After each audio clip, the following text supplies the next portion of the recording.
Давайте обсудим с вами тему. Ссоры не означают, что отношения плохие. Я не буду здесь давать правильно или неправильно. В принципе, я думаю, что вы заметили, что я стараюсь в своих материалах, в своих видео не давать вам какой-то один конкретный алгоритм, а призываю вас к тому, чтобы размышлять, что подходит вам, а что вам не подходит. Это является ключом, потому что не существует одного алгоритма, подходящего всем, не существует одной линии жизни, одной ветки сценария. Именно поэтому я призываю вас отслеживать, что вам откликается, и ваши чувства, ваши эмоции будут обязательно вам давать об этом знать. Но здесь сразу нужно обратить внимание, что бывает так, что вы с чем-то резко не согласны, категорически, и при этом, знаете, у вас такая очень сильная злость, негодование, ярость на какую-то информацию. Здесь нужно перепроверить себя, насколько это действительно вам не подходит, или как раз-таки ровным счетом очень сильно подходит, просто очень страшно. Очень страшно идти в это, ровным счетом так же страшно, так же сильно вы этого и желаете. Вот обращаясь через призму вот этого внутреннего компаса своих эмоций и чувств, я призываю вас воспринимать весь материал, который я даю, ну и сегодняшнюю тему в частности. Ну что ж, давайте начнем. И еще раз напомню, что мы сегодня с вами разбираем, когда ссоры не являются показателем того, что отношения плохие. И на что хочется обратить внимание? Хочется обратить внимание на то, что, во-первых, наличие ссор чаще всего является показателем того, что вы и ваш партнер имеете эмоции, имеете чувства и, возможно, имеете разные точки зрения на одни и те же вещи. И вот здесь мы с вами сейчас идем в такую развилку, в самоанализ. Если у этих отношений у одного из партнеров нет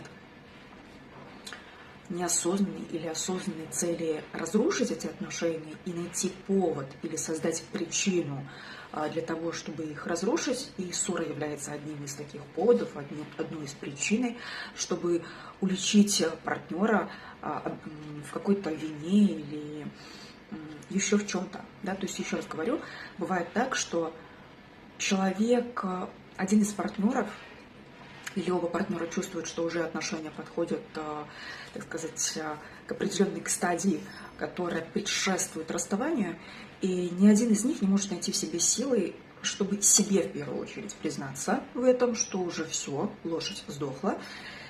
И поэтому начинаются ссоры, предъявление каких-то претензий, в то время как, еще раз говорю, истинным зерном является цель неосознанная или осознанная, в том, чтобы просто разойтись, чтобы отношения уже наконец распались, чтобы наконец снять эти кандалы.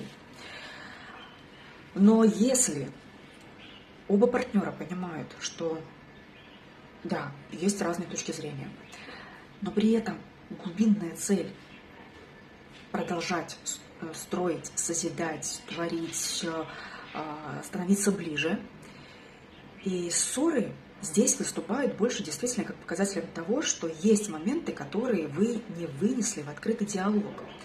Есть ценности, есть убеждения, есть цели, взгляды, которые, возможно, не очевидны вам обоим. Я имею в виду то, что есть некое различие. И вот это различие, вот эту разницу не мешало бы вынести в открытый диалог, когда цель есть продолжение отношений, в понятии друг друга, в попытке понять точку зрения своего партнера и попытаться донести ему свою точку зрения, почему ты так смотришь на те или иные вещи. Да? И вот именно открытый диалог, он действительно здесь самая рабочая схема. Знаете, я как раз-таки до того, как снимать это видео, наткнулась на такую историю, где в открытом пространстве сети, интернет, обсуждается такая история, что если бы люди умели в отношениях общаться, то не нужна была бы психология. И там вот четко два лагеря, такая некая дуальность. Кто-то за психологию, кто-то против. Я же предлагаю вам посмотреть на это следующим ключом. Почему нельзя совместить все? Зачем выбирать что-то одно, если можно учиться, выстраивать открытый диалог, общаться с партнером, учиться активному слушанию и учиться говорить так, чтобы тебя поняли, да? То есть выражать свои именно мысли, и цель донести мысли, а не просто эмоционировать в диалоге. Плюс к этому, кто мешает пользоваться и применять как инструмент психологию в том, чтобы усиливать сильное и подтягивать слабое в той же самой коммуникации. Навык ассертивного общения, то есть уверенного общения, навык коммуникации и попытки понять противоположный пол, психология здесь прекрасно помогает, прекрасно справляется с этой задачей. Зачем что-то выбирать? Я предлагаю вам совместить эти два направления, может быть даже не только два, потому что инструментов существует достаточно много на сегодняшний день. Вернемся к теме, да, относительно того, что ссоры не означают, что отношения плохие. Я уже показала вам два сценария, что все зависит от того, от той глубины цели, которая есть в данной конкретной паре. Либо разрушить, когда пара осознает или осознанно или неосознанно это делает, либо все-таки, когда есть процесс и цель созидать. Далее, тоже такую фразу хочу... Все с пространства собирает, то, что вы приходите, с чем приходите на личные консультации. Кстати, не забывайте о том, что я принимаю лично, да, я работаю индивидуально, не как доктор, но как психолог, как человек, который проводит через те фазы и этапы в отношениях, будь то с вашими романтическими партнерами или с самим собой. Поэтому не забывайте, что я работаю индивидуально. Так вот, фразу, которую озвучила девушка по этой теме, я ее сюда включила. Ссоры – это вообще секс, просто в другом формате. Давайте разберем. Мне прям понравилось это ее выражение, потому что здесь тоже на эту историю можно посмотреть с разных сторон. Первая из сторон звучит красиво, да? Звучит красиво, что ссоры – это прям отдельный вид игры. И знаете, ведь это может услышать абсолютно каждый человек и почувствовать о том, что да, в этом есть огонь, в этом есть страсть, в этом есть какая-то вот игра, азарт. Это как одна из форм прелюдий, в прямом смысле слова, к тому, чтобы разыграть страсть. Но подходит ли это каждому человеку ссориться для того, чтобы заняться страстным, ярким сексом? Отнюдь нет. Говорит ли это, что это люди какие-то не такие, которым не подходит такой формат, кто не понимает это? Нет, с ними все так, с ними все в порядке. Я призываю вас, то, с чего я начала это видео, отдавать себе отчет и давать себе право быть отличными, быть другими, быть теми, кому это не подходит или кому это очень сильно подходит, и не считать, что это какая-то девиация, да, то есть какое-то отклонение. Важным показателем является, еще раз, если вас и вашего партнера, то есть конкретно в вашей паре, это работает как игра, как некая такая, знаете, прелюдия, как я уже сказала, то кто вам судья, кто вам вправе что-либо запрещать, если это для вас работает, если это вас заводит и делает ваши отношения, вашу пару еще ближе и сексуальный контакт еще ярче. Это может быть нормой конкретно для вас и вашего партнера. Вторая история – это может быть не нормой для вас. И тогда здесь важно признаться и увидеть такой момент. Если вы пытаетесь это сделать своей нормой, то, возможно, стоит обратить внимание, для чего. Чтобы играть не свою роль, чтобы соответствовать ожиданиям другого человека или даже вашего партнера, но при этом автоматически предавать себя, копить чувства, не знаю, неудовлетворенности, злости, обиды, что партнер не понимает, что вам это не нравится, и боли и так далее, и потом вообще возненавидеть секс, потому что перед каждым сексом вы, например, ругаетесь. Не знаю, партнеру вашему нравится, вам не нравится. Вы со временем просто возненавидите либо секс вообще, либо своего партнера. Поэтому, еще раз, самый главный компас, и самый главный ориентир – это не другие люди, это вы. Это то, как вы воспринимаете то, что происходит конкретно в вашей паре. Это то, как вы смотрите на ссоры. Если ваши ссоры в вашей паре, они вас истощают, заставляют испытывать боль, заставляют подавлять очень много чувств, переживаний, очень много обиды, и вы это все в себе копите, то, наверное, стоит на это посмотреть более внимательно и отдать себе отчет, что вам это не подходит. Не подходит. Вы не заточены на то, чтобы переваривать ссоры, конфликты как ресурс. Есть разные сознания, я не просто так об этом говорю, потому что есть сознания, которые способны переваривать конфликты, ссоры в паре в том числе, и делать это ресурсом, вот как в первом примере мы говорили, да, когда это сближает пару, и для них это игра. Для другого типа сознания это будет про истощение.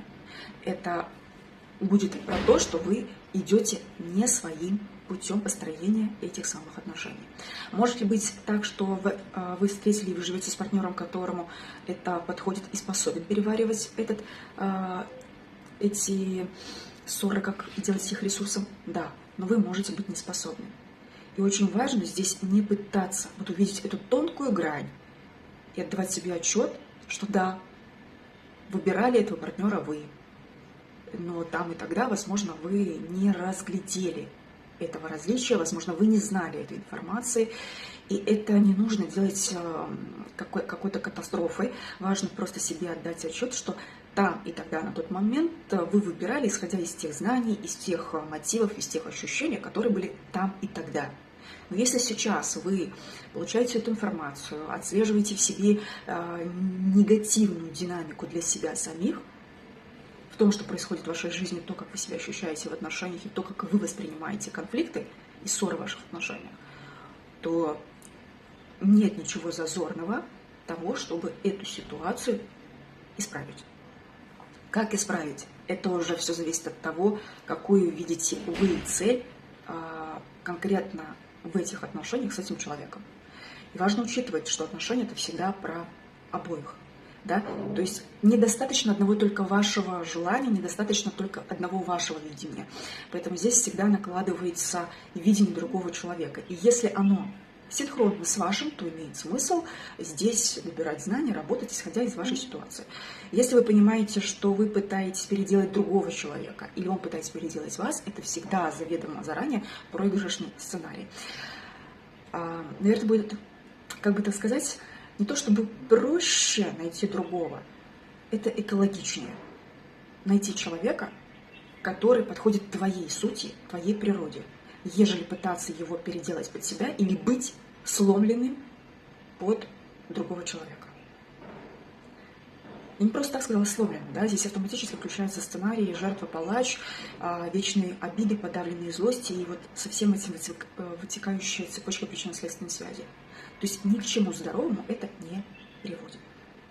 Поэтому, завершая это видео, достаточно емко попыталась уложить ответ на и разбор вот этой вот темы про то, что ссора не означает, что отношения плохие.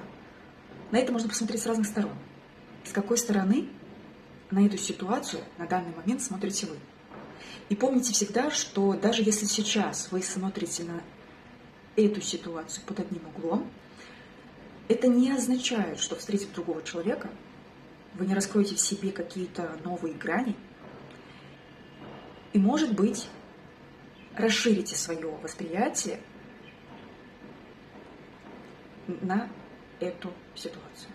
Ну а пока на данный момент мы с вами говорим в некой точке здесь и сейчас, и поделитесь в комментариях, оставьте свою обратную связь, или если у вас возникли вопросы, поделитесь, как вы сейчас смотрите на эту ситуацию. Что ссоры не всегда означают, что отношения плохие. И что вы осознали относительно того, что ссоры могут быть как разогревающим таким фактором к близости, как игра, или для вас в данный момент больше как истощение, вы обижаетесь, либидо падает, и вам вообще ничего не хочется. Вот это маленькое осознание и самоанализ на эту тему вам уже раскроет о себе чуть больше информации. И про то, что вас зажигает, и про то, что вас гасит.